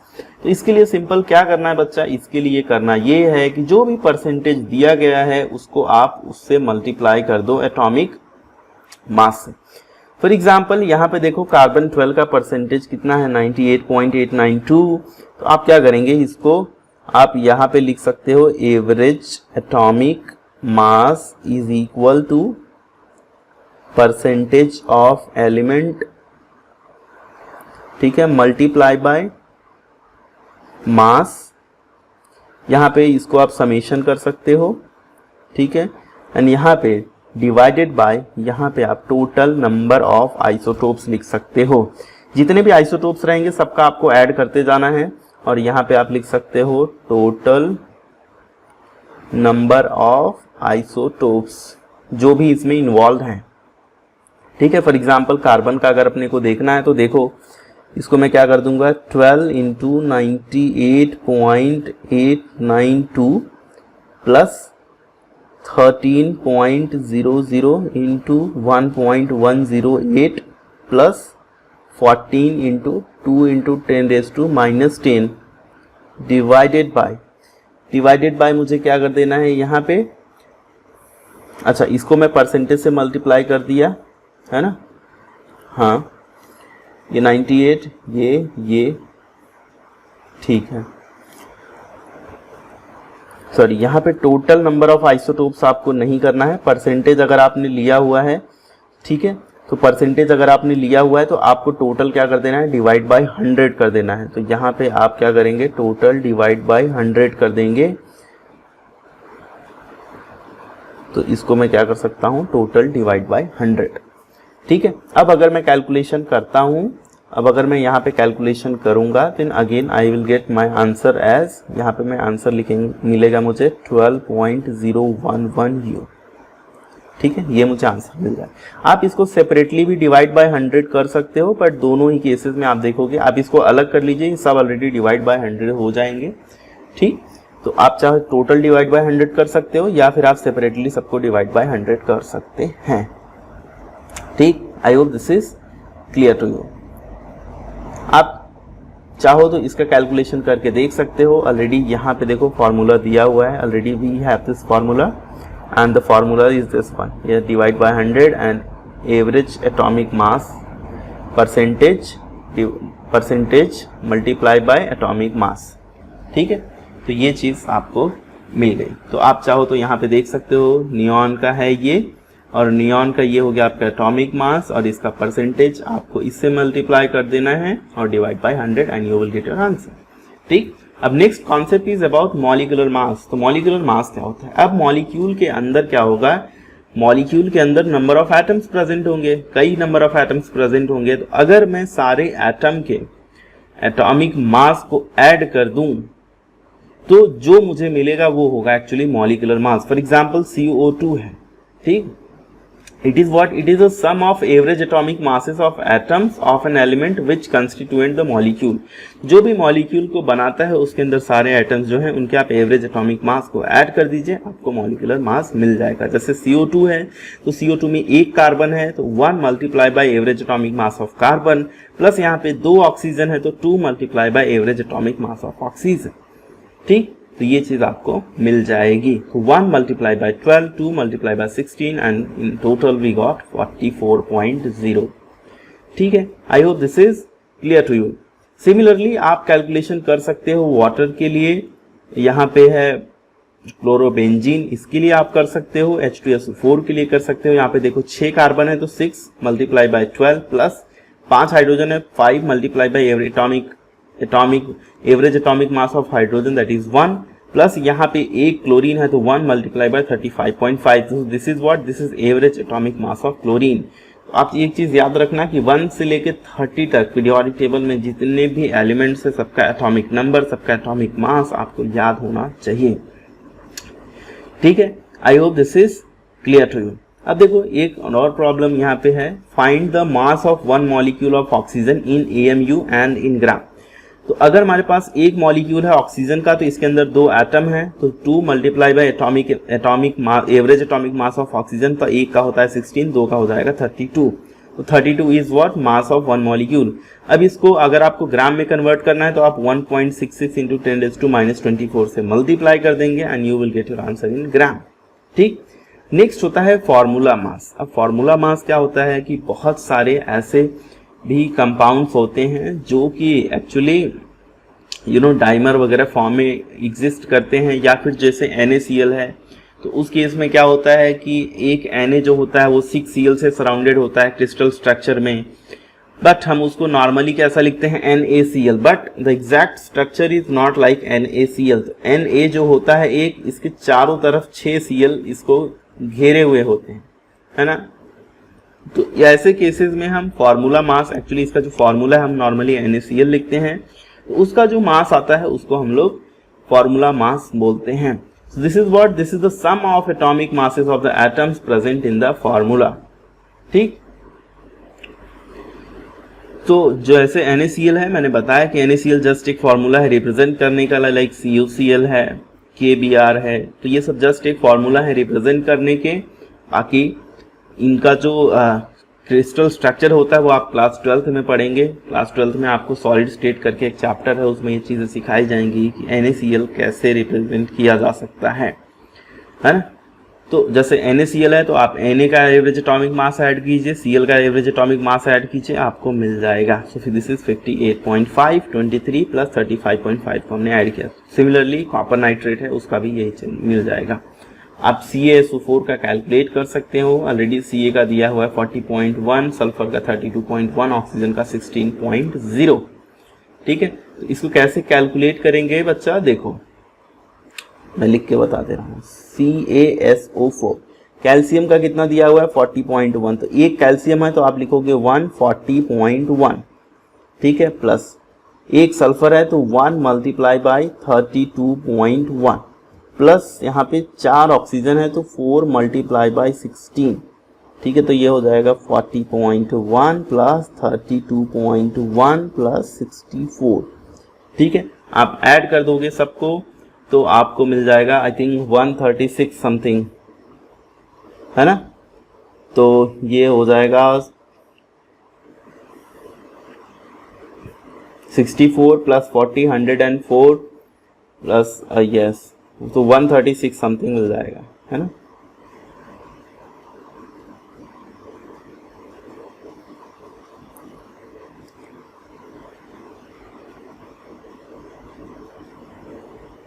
ठीक है, ऐड कर लेना। अब नेक्स्ट जो कॉन्सेप्ट है वो कॉन्सेप्ट है mole concept, and this is very very important, and molar mass. अब देखो मैंने क्या क्या चीज आपको बता दी, ये चीज समझ लो। अच्छा, मोलार मास भी अभी बचा हुआ है, मैं मोलार मास भी आपको एक्सप्लेन कर देता हूँ शॉर्टली, फिर मैं आपको एक चीज और बताता हूँ। ठीक है, मान लीजिए जैसे मोल की अगर मैं बात करूँ तो जैसे आप जब भी दुकान पे जाते हो तो दुकान पे जाके क्या बोलते हो, जैसे अगर मान लीजिए सपोज आपको बनाना लेना है, ठीक है, तो 1 डजन बनाना का मतलब क्या होता है, 1 डजन बनाना का मतलब ये होता है कि एक्चुअली वहां पे 12 यूनिट्स ऑफ बनाना, है ना। तो 12 यूनिट्स ऑफ बनाना आपको देता है। जैसे अगर आपने बोला हाफ डजन, तो हाफ डजन का मतलब क्या हो जाएगा, हाफ डजन का मतलब हो जाएगा कोई भी चीज होगी वो केवल 6 यूनिट आपको देगी, 6 यूनिट आपको मिलेगी। ठीक है, जैसे डेकेड होता है, डेकेड का मतलब 10 होता है। जैसे सेंचुरी होती है तो सेंचुरी का मतलब क्या होता है, century represents a number which is equal to 100। Similarly there is a thing that is mole. तो मोल, किसी भी चीज का एक मोल का मतलब क्या होता है कि उसके अंदर 6.022 इंटू 10⁻23 यूनिट्स होंगे। फॉर एग्जाम्पल 1 मोल रुपीज, तो 1 मोल रुपीज का मतलब क्या हो जाएगा, तो this will be 6.022 into 10⁻23 rupees. अगर मान लो मैं बोलूं 1 मोल पीपल, है ना, 1 मोल पीपल का मतलब इतने नंबर ऑफ पीपल। ठीक है, अगर मैं बोलूं 1 मोल ऑफ राइस, इसका मतलब क्या हो जाएगा, इतना number of rice.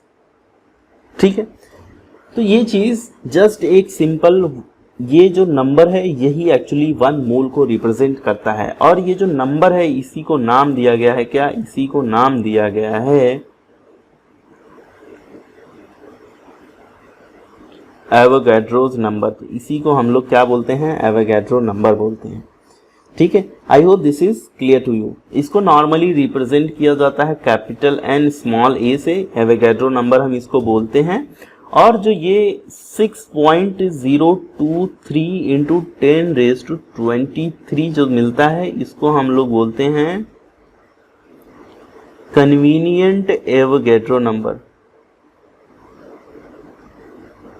Convenient Avogadro number बोलते हैं इसे। ठीक है, तो ये चीज आप ध्यान रखना, 6.023 into 10⁻23, otherwise normally we write 6.022 into 10⁻23। अब इसको ये बोला जाता है कि एक्चुअली जो ये नंबर है ये क्या होता है, 1 मोल क्या है। तो 1 mole is actually nothing but this is the amount of a substance that contains as many entities और particles as there are atoms in exactly 12 gram of carbon 12 isotope.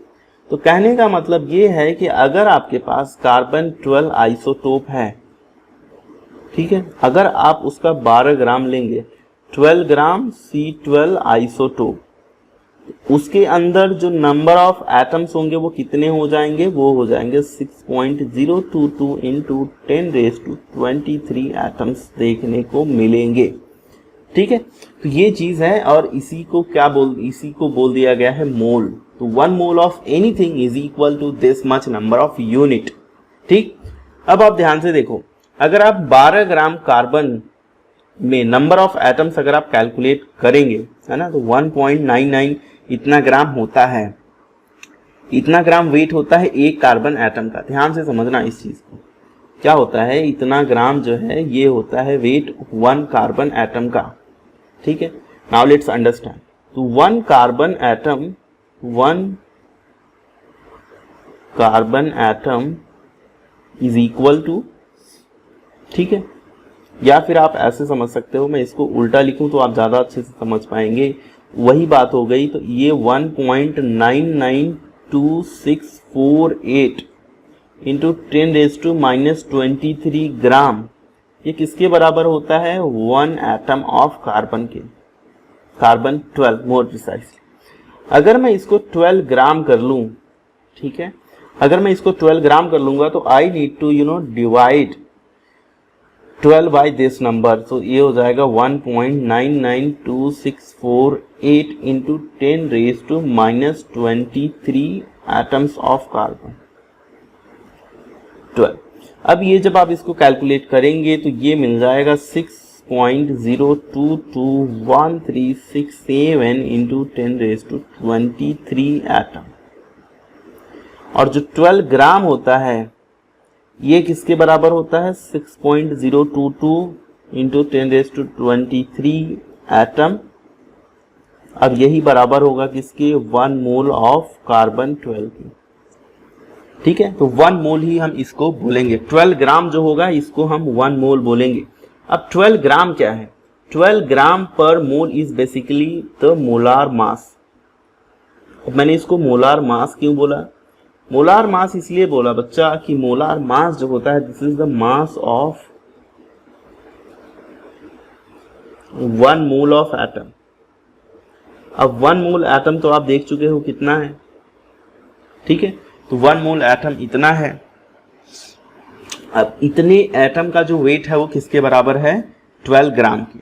अब एक चीज ये भी आप नोटिस कर पा रहे होंगे कि एक्चुअली जो 12 ग्राम है ना, ये कार्बन का आप देखो तो ये क्या है, एटॉमिक मास है।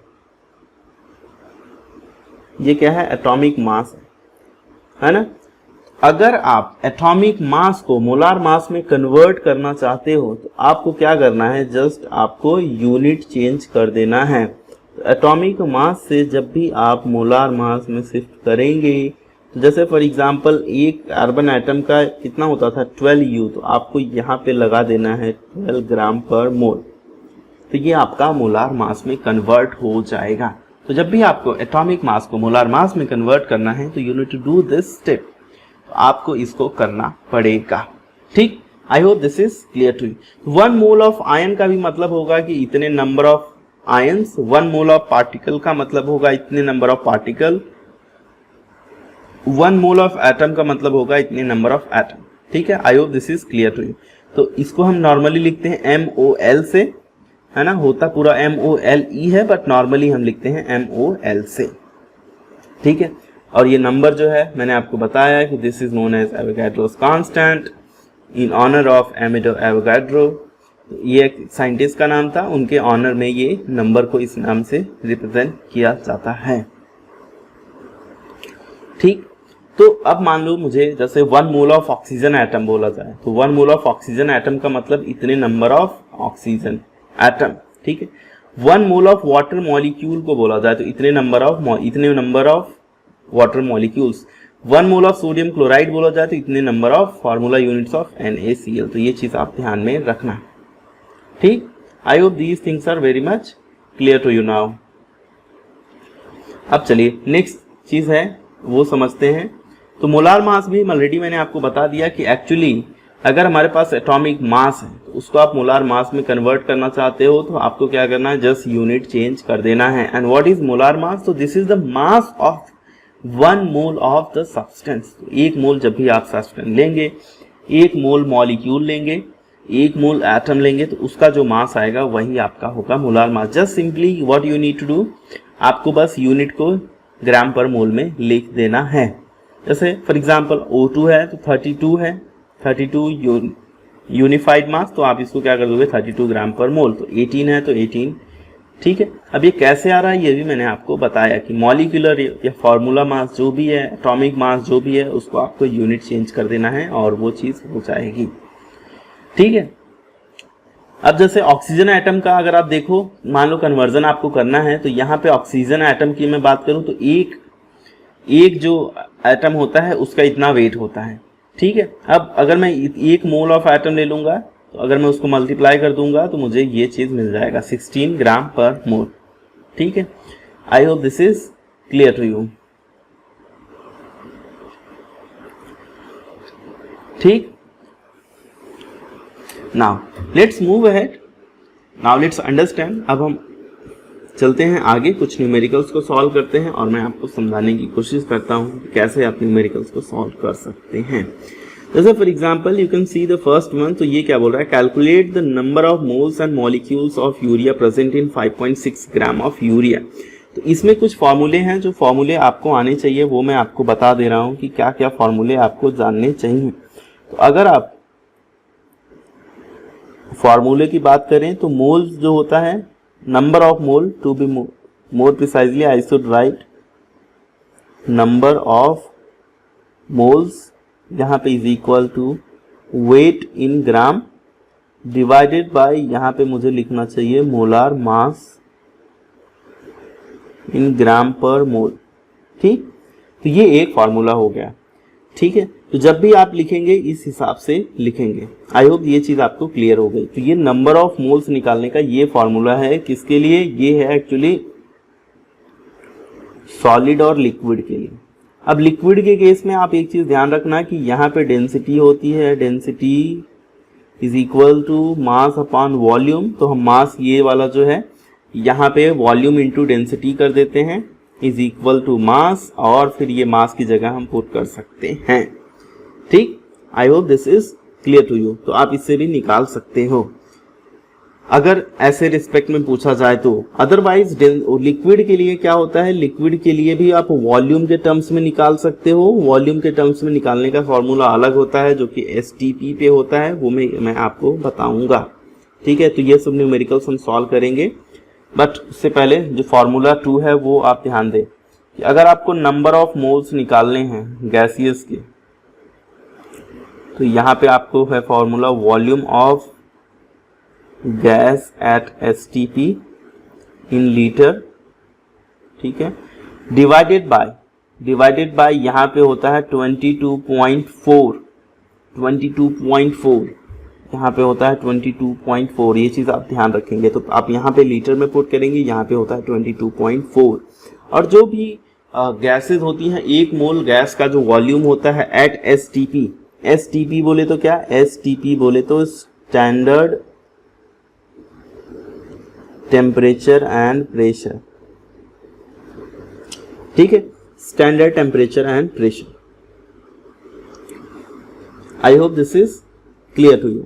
अब स्टैंडर्ड टेम्परेचर और प्रेशर में क्या होता है कि एक्चुअली जो प्रेशर है वो 1 ATM लिया जाता है और जो टेम्परेचर होता है वो लिया जाता है 0 डिग्री सेल्सियस। तो ये हमारा क्या था, normal standard temperature and pressure which is equal to 273.15 kelvin. But अभी क्या हुआ है, अभी रिसेंटली एक्चुअली STP को डिनोट किया जाता है प्रेशर, जहाँ पे 1 बार कंसिडर किया जाता है, और जो टेम्परेचर है ये तो सेम ही है 273.15 केल्विन, ठीक। अब हुआ ये कि एक्चुअली इन दोनों में जो चेंजेस आपको देखने को मिले, जो मोलार वॉल्यूम में, जो कि हम आइडियल गैस इक्वेशन से कंसिडर करके हम सॉल्व करते हैं, PV is equal to nRT, ठीक है। तो यहाँ पे हमने क्या किया है, n की वैल्यू 1 रखते हैं, हम R की वैल्यू लेते हैं, टेम्परेचर की वैल्यू, प्रेशर की वैल्यू, और हम वॉल्यूम को कैलकुलेट करते हैं। अब अगर आप प्रेशर और ATM में करेंगे तो यहाँ पे थोड़ा सा चेंज आएगा, क्योंकि 1 बार जो होता है वो कितने के बराबर होता है, ये हो जाता है 0.986 ATM के, तो जिसकी वजह से थोड़ा सा चेंज आपको देखने को मिलेगा।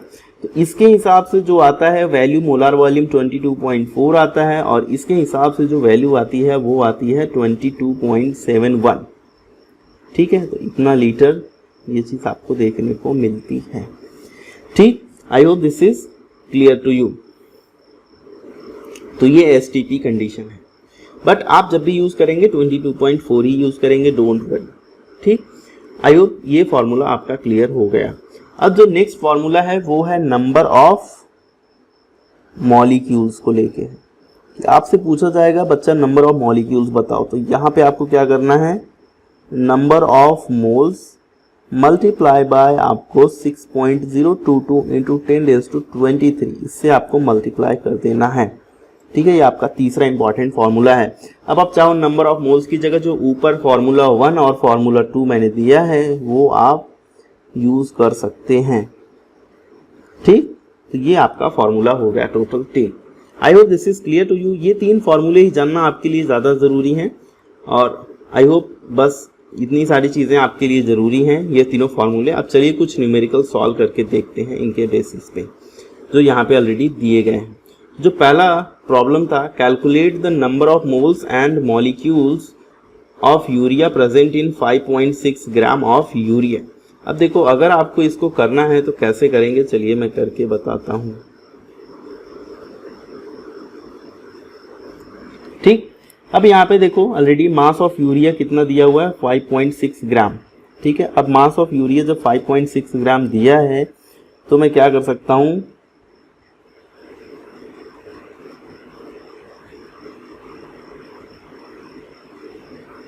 एक मिनट, मास ऑफ यूरिया, अब यहाँ पे क्या दिया हुआ है, मास ऑफ यूरिया दिया हुआ है ऑलरेडी 5.6 ग्राम। फॉर्मूला क्या है, नंबर ऑफ मोल अगर अपने को पता करना है तो number of mole is equal to weight divided by molar mass. Weight किस में होना चाहिए, ग्राम में। तो वेट कितना है बच्चा, 5.6 यहाँ पे वेट है। अब मोलार मास अगर मुझे निकालना है तो यूरिया का फॉर्मूला होता है NH2CONH2। तो मोलार मास के लिए मैं क्या कर सकता हूँ, मोलार मास के लिए मैं क्या करूँगा, यहाँ पे टोटल नंबर ऑफ नाइट्रोजन 2 हैं तो 2 multiply by average atomic mass of nitrogen, तो यहाँ पे हो जाएगा 14 प्लस यहाँ पे है 1 कार्बन तो 1 मल्टीप्लाई बाय, है ना, कार्बन का एवरेज एटॉमिक मास होता है 12 प्लस यहाँ पे है 4 हाइड्रोजन तो 4 multiply by 1 is what, average atomic mass of hydrogen, plus 1 oxygen है तो 1 into 16 is average atomic mass of oxygen. तो जब आप इसको ऐड करेंगे तो ये मिल जाएगा आपको 60U। तो 5.6 डिवाइड बाई 60 आप इसको सॉल्व कर लेंगे तो you will get your answer at 0.0933, ठीक है। I hope I am making some sense. 0.0933 मिल जाएगा, ठीक है। अब आपको नंबर ऑफ मॉलिक्यूल्स अगर निकालने हैं तो नंबर ऑफ मॉलिक्यूल्स के लिए मैंने क्या फॉर्मूला बताया था, नंबर ऑफ मॉलिक्यूल्स के लिए मैंने फॉर्मूला बताया था number of moles multiply by Na is Avogadro number. तो आपका नंबर ऑफ मोल्स आया है 0.0933 और ये होता है 6.022 इंटू 10⁻23। आप इसको मल्टीप्लाई कर लीजिए and you will get your answer as 5.618 into 10⁻22 molecules। अब अगर आपसे पूछ ले कि नंबर ऑफ एटम्स बताइए, नंबर ऑफ एटम्स भी बताना है। अब देखो NH2CONH2 है। अब इसके अंदर टोटल नंबर ऑफ एटम्स कितने हैं बच्चा? नंबर ऑफ एटम्स यहाँ पे कितने हैं? 2, एक 3, एक 4, एक 5, एक 6, 2, 8, टोटल 8 है। तो मैं अब क्या करूँगा, मैं नंबर ऑफ एटम्स के लिए इसको 8 से मल्टीप्लाई कर दूंगा। 5.618 इंटू 10⁻22 एटम्स। अब मॉलिक्यूल्स में नहीं लिखूंगा, क्या लिखूंगा? एटम्स लिखूंगा। अब मैं जो मल्टीप्लाई करूंगा तो I will get my answer as, जो भी होगा नंबर ऑफ एटम्स हो जाएगा। तो कितना हो जाएगा? 40 प्लस 8 मल्टीप्लाई बाय 0.6, तो अप्रॉक्स हो जाएगा, है ना, ये 8 मल्टीप्लाई बाय 5 करेंगे तो 40 हो जाएगा। 8 मल्टीप्लाई बाय 0.5 कर ले हैं तो अप्रॉक्स 4, तो 44 46 समथिंग आना चाहिए, 46 समथिंग आई थिंक। ठीक है, तो 46 47 जो भी आए तो आप कैलकुलेशन कर सकते हो इजीली। अब अगर मान लीजिए आपसे पूछ लिया जाए कि नंबर ऑफ नाइट्रोजन एटम्स, अब नंबर ऑफ नाइट्रोजन एटम्स कैसे निकालोगे? एक यूरिया मॉलिक्यूल के अंदर टोटल कितने नाइट्रोजन हैं? 2 नाइट्रोजन हैं। तो आपने टोटल नंबर ऑफ मॉलिक्यूल्स निकाल लिए, अब आपको total number of nitrogen atoms निकालने हैं। तो आप क्या करोगे? 2 से मल्टीप्लाई करोगे। 2 into 5.618 into 10⁻23 nitrogen atoms. Similarly, for hydrogen you need to multiply it by 4. For carbon you need to multiply by just 1. So same number of carbon atoms होंगे, same number of oxygen atom होंगे, because दोनों के number of atoms 1 है। But nitrogen और hydrogen के case में आपको जितने टोटल नाइट्रोजन और हाइड्रोजन प्रेजेंट है उतने से आपको मल्टीप्लाई करना पड़ेगा। ठीक है, एक और नेक्स्ट न्यूमेरिकल देखते हैं और फिर इसके बाद ये आपका चैप्टर हो जाएगा फिनिश। देखो नेक्स्ट न्यूमेरिकल क्या है, चलिए समझते हैं। ये तो आप कर लेंगे, calculate the number of atoms in each of following. तो आपको नंबर ऑफ एटम्स निकालने हैं। यहाँ पे मैं आपको एक गैसियस का प्रॉब्लम बता देता हूँ। ठीक है, तो देखो गैस के केस में क्या होगा, प्रॉब्लम 1.7। तो आपको नंबर ऑफ मोल्स मॉलिक्यूल्स आपको निकालने हैं। 67.2 dm³ दिया हुआ है। तो यहाँ पे क्या दिया हुआ है, सबसे पहले आप लिखोगे volume of NH3।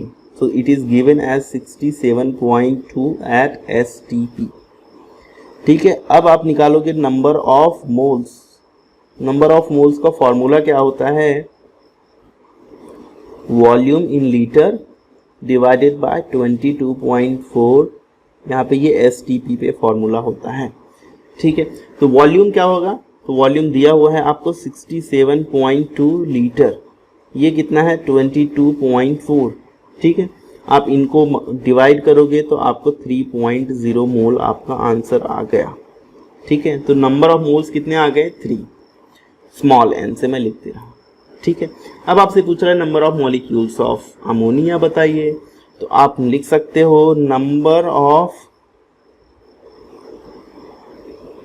Molecules of NH3 is equal to number of moles multiply by Na। ठीक है, तो 3 आया और multiply by 6.022 into 10⁻23।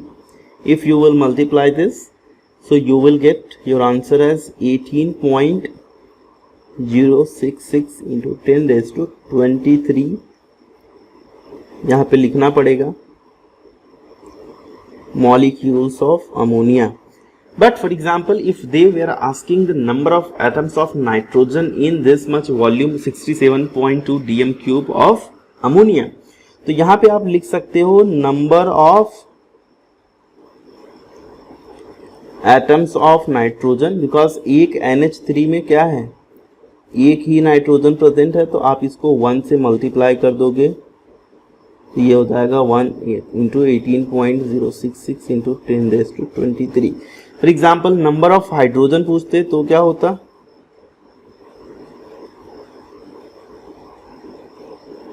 Number of hydrogen पूछते तो क्या होता, यहाँ पे ये हो जाता, यहाँ पे टोटल 3 हाइड्रोजन है, 3 इंटू 18.066 इंटू 10⁻23। अब मान लो आपसे पूछ ले कि नंबर ऑफ इलेक्ट्रॉन्स भी बता दो बच्चा, टोटल कितने नंबर ऑफ इलेक्ट्रॉन्स हैं। तो नाइट्रोजन के अंदर कितने इलेक्ट्रॉन्स हैं टोटल, नाइट्रोजन का होता है एटॉमिक नंबर 7, तो नाइट्रोजन के अंदर टोटल 7 इलेक्ट्रॉन है, 3 हाइड्रोजन है तो 3 इलेक्ट्रॉन और हैं, तो टोटल कितने हैं 10 इलेक्ट्रॉन। अब टोटल 10 इलेक्ट्रॉन्स जब हैं तो आपको क्या करना पड़ेगा, नंबर ऑफ इलेक्ट्रॉन्स, तो आप इसको 10 से मल्टीप्लाई कर दोगे तो ये हो जाएगा 18.066 इंटू 10⁻23, तो ये बाद में 10⁻24 हो जाएगा। ठीक है, I hope this is clear to you. आपसे ये भी पूछ सकता है कि number of valence electron of nitrogen, ध्यान से समझना, आपसे ये भी पूछा जा सकता है number of valence electron of nitrogen. तो नाइट्रोजन के जो वैलेंस इलेक्ट्रॉन यहाँ पे हैं टोटल 3 है ना, तो आप 3 से फिर मल्टीप्लाई करेंगे क्योंकि एक ही नाइट्रोजन प्रेजेंट है इसीलिए 3। अब हाइड्रोजन के लिए पूछेगा तो हाइड्रोजन के लिए टोटल 3 हाइड्रोजन एटम है, तो 3 पर हाइड्रोजन एटम 1 इलेक्ट्रॉन, तो 3 हाइड्रोजन में आपको 3 से 3 इंटू 1 इलेक्ट्रॉन, यानी कि टोटल 3 इलेक्ट्रॉन 3 हाइड्रोजन के लिए प्रेजेंट होगा, तो आप उसको 3 से मल्टीप्लाई करेंगे। ठीक है, I hope this is clear to you. Similarly आपसे चार्ज भी पूछा जा सकता है, जैसे Na+ अगर दिया हो तो पूछेंगे कितना चार्ज प्रेजेंट है, चार्ज बताइए, तो जितने भी चार्ज प्रेजेंट रहेंगे आप चार्ज भी कैलकुलेट कर सकते हो। I hope these things are very much clear to you. If you have any kind of doubt, so please don't forget to type in the comment section. Also this exercise has been solved by me. आप exercise का video देख सकते हो and thank you so much for listening. Take care, bye bye. मिलते हैं next video में। ये जो न्यूमेरिकल दिया हुआ है आप इसको सॉल्व करिए और फिर आप इसको बता सकते हो। इसके लिए मैं हिंट दे देता हूँ। हिंट क्या रहेगा? हिंट आपका ये है कि यहाँ पे इथेन का आपको क्या पता करना है, सबसे पहले मोलार मास, ठीक है। और ये 60 ग्राम जो दिया हुआ है, आप इथेन को गैस मत कंसिडर करना है, यहाँ पे 60 ग्राम दिया हुआ है, तो आप इसको मोलार मास से आप निकाल सकते हैं, ठीक है। अब आपको अच्छा ये भी पूछा है, calculate the volume in DMQ occupied by 60 gram of ethane at STP। अब आप इसके लिए कैसे करेंगे, चलिए मैं बता देता हूँ। अच्छा, यहाँ पे देखो वेट आपका दिया हुआ है 60 ग्राम, ठीक है, और STP कंडीशन दी हुई है। STP बोले तो क्या, 0 डिग्री सेल्सियस यानी 273.15 kelvin is equal to T। आपको वॉल्यूम पूछ रहा है, प्रेशर आपको दिया गया है 1 atm फिक्स है, ठीक है। अब आपको R की जो वैल्यू है, R की वैल्यू रखनी है किसमें, लीटर एटीएम पर केल्विन पर मोल में आप रखेंगे, जो कि होता है 0.0821। यहाँ पे होता है लीटर एटीएम पर केल्विन पर मोल, ठीक है। आपको इसमें पुट करना पड़ेगा क्योंकि आप सारी ही चीज़ें उसी हिसाब से रख रहे हैं, ठीक है। अब यहाँ पे होता है formula PV is equal to nRT, तो PV इज इक्वल टू, इसको हम कर सकते हैं W/mRT, ठीक है। तो आपको कैपिटल M भी निकालना है। फॉर्मूला है इथेन, तो इथेन होता है C2, तो ये हो जाएगा H6, यहाँ से निकाल लेना, तो ये हो जाएगा 24 + 6 यानी 30 is equal to capital M। सारी वैल्यूज को पुट कर दोगे तो आपको वॉल्यूम यहाँ से मिल जाएगा, ये आप कैलकुलेट कर लेना, ठीक है। I hope this is clear to you. Thank you so much for listening, take care, bye bye, have a nice day ahead. और वीडियोस देखते रहिए, कमेंट सेक्शन में फीडबैक देना ना भूलें।